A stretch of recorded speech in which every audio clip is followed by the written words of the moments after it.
lulukoy. Nagmamahal kung ako'y papalarin na ako'y iyong mahal na rin. Pangakong di lulukoy, magpakailanman di kita pipilitin. Sundin mo pang iyong damdamin, hayaan na lang tumimbok ang puso mo para sa akin.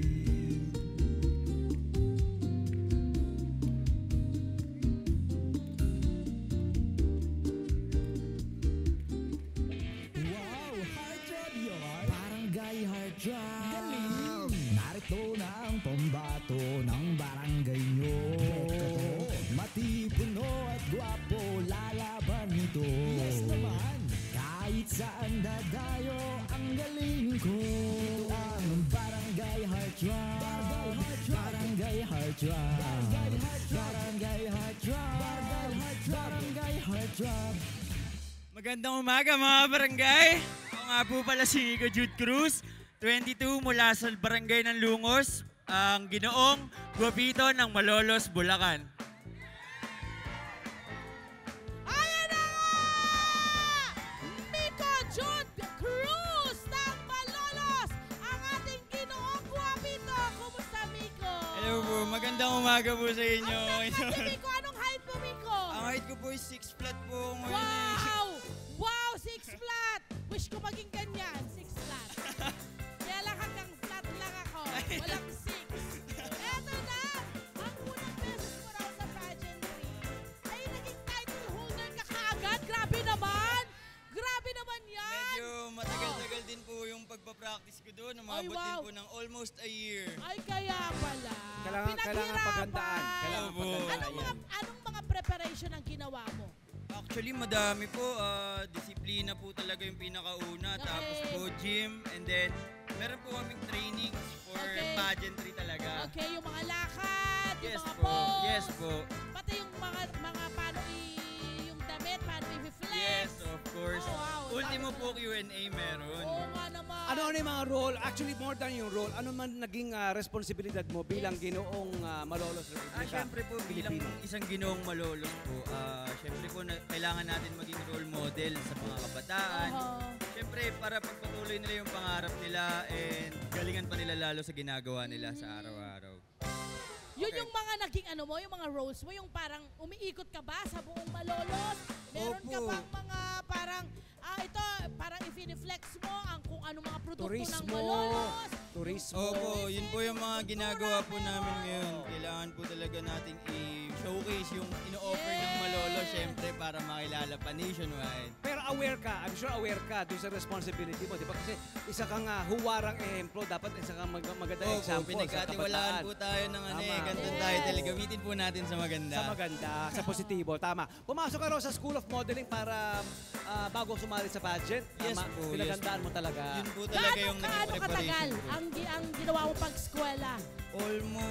Umabot po ng almost a year kasi po Tagal din. wala oo. po talaga akong idea sa pageantry talaga. Oh. At wala rin naman talagang nakukuha kapag binadali mo. Yes, Di ba? Correct, Kailangan correct, talaga correct, puspusan. correct. Okay. Oo. Ano ang plano mo sa iyong karera, sa iyong mga ano ang plano mo bilang pageant winner, tapos ang pag-aaral, pagtatrabaho?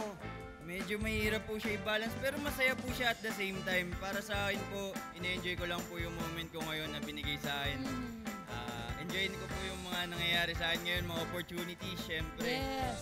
Tama, tama. At syempre, ikaw ay atleta rin daw. Ano Opo. ang sport na iyong parang love na love mo? At isa kang ano raw, parang varsity? Opo, Tama ba? before, yes ano po. ang iyong sport? Nung medyo bata-bata po, Bata ka, paano ka ba? Hindi, I mean, nung, Bata ka pala. Kasi bata ka. Batang-bata. 22. Pinakabata. 22! Diba? Siya, 22 ako, forever 21. Yes! At ang mga kasabi natin, mga 18 years mga old. batang-bata. Mga 18 years old. O, diba? So, paano? Nung medyo maliit pa po ako, Yes. nag-start po ako sa badminton. Badminton. So, Sino bata- nag-introduce sa'yo ng badminton? Meron po kasi ako mga friends from preschool pa lang. Tapos growing up, naging sport na po namin yung badminton. Kaso po medyo na-outgrow ko siya nung medyo paglaki ko.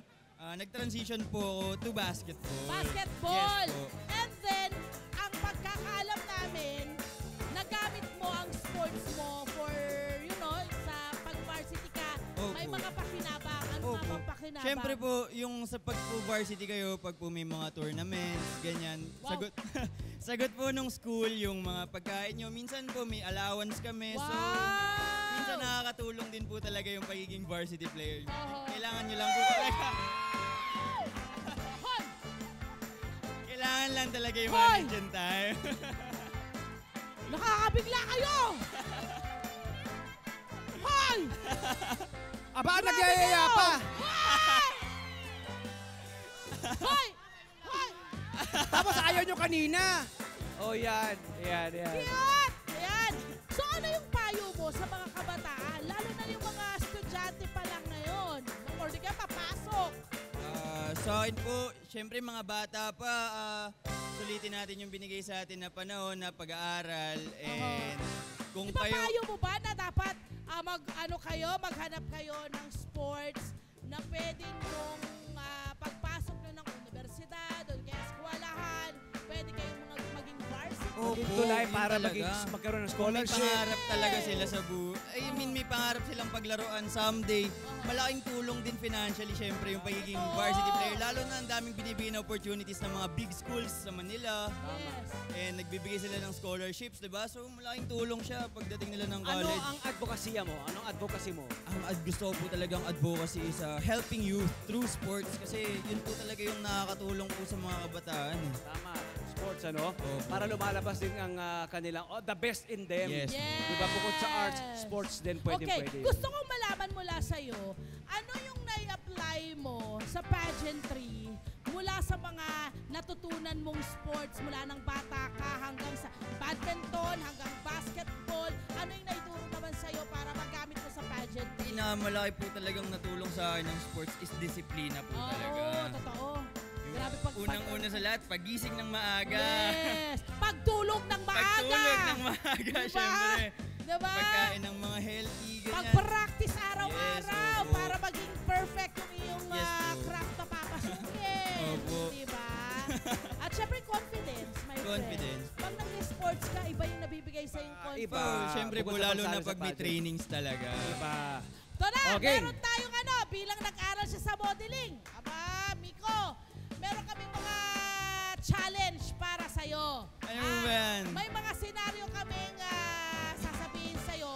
Kailangan mong i-post sa camera itong mga sikat na mga post na ito. Oo, Ginagamit ko ng mapapalaban lahat. tayo. Oo, i-flex mo lang sa camera.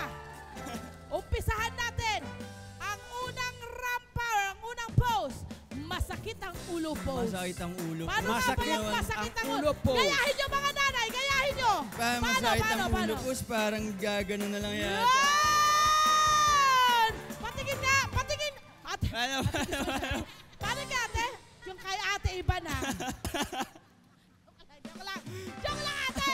So masakit ang ulo post. Masakit ang ulo Wow, post parang talaga. ganun, parang masakit ang ulo post mo. Patingin nga, friend. Lagi masakit ulo ko. Ito Friend, na yan. friend, gusto ko Ito. yung ginawa ko ganun. Patingin nga, friend. Ito, ganun? Ganun pala daw. Eto, favorite din Tony Pet. Malabo ang mata post. Yan. Paano ba? Ano yan? Parang Malabo ang malabo mata. ang mata post. Yan. Wow! Sige nga, patingin yung mga nanay. Patingin. Ay, ito talaga effort. Isa. Pakita nyo. Sorry Pili ko siya Pakita talagang mo, pakita. tama. Sorry, Jude. Te, pakita mo yung sa'yo. O, te. Oh, te. Wala ka nang nakikita, te. Sinara mo yung mata mo, te. Ang galing. Ay, susunod. How about si Pet? Gusto namin makita, Pet. Oo, patingin naman po kami. Sabi ni Pet sa akin, Siyang bide. Siyang heartthrob. patingin mo na. Hindi ko alam eh. Ano ba? Ha? Ano ba yun? Ay, favorite mo yan eh. Susunod na pose. Ay, maganda to, friend. Bilang ang tangkad-tangkad mo. Natapilok ako pose. Natapilok. Let's go. Wow! Parang mahirap naman yung Grabe natapilok na Siyempre, pose. Pwede ba naman siya lang? Siyempre, Kuya Tony Pet din. Kuya Tony Pet din. Natapilok pose. Wow! Ay, may pakilig. Hindi ba yan? Hindi ako. Ay, konti. Ano sabi mo? Ano sabi mo? At may sinabi. Oh, next. Sabi ka. Sabi ni ate, bakit hindi ako? Wow, Beta. Alam mo kung bakit? Kasi may asawa ka na. Okay. Eto, susunod! Flex your biceps pose. Paano yan? Hindi makikita yung ano natin. Paano ba ang flex your biceps? Wow! Okay lang po ba magpatulong ako magtanggal? Parang mahihimatay na.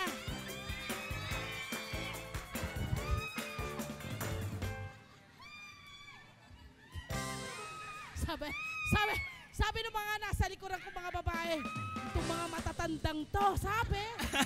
Wow ha! Wow ha, ang bata nyo ha! Oh, lapit na kay Biko. Lapit na. Punasan nyo naman, At ang punasan nyo naman yung pawis, pinapawisan. Ay, pinapawisan! Medyo mainit. Napawisan! Si Miko! Naku naman!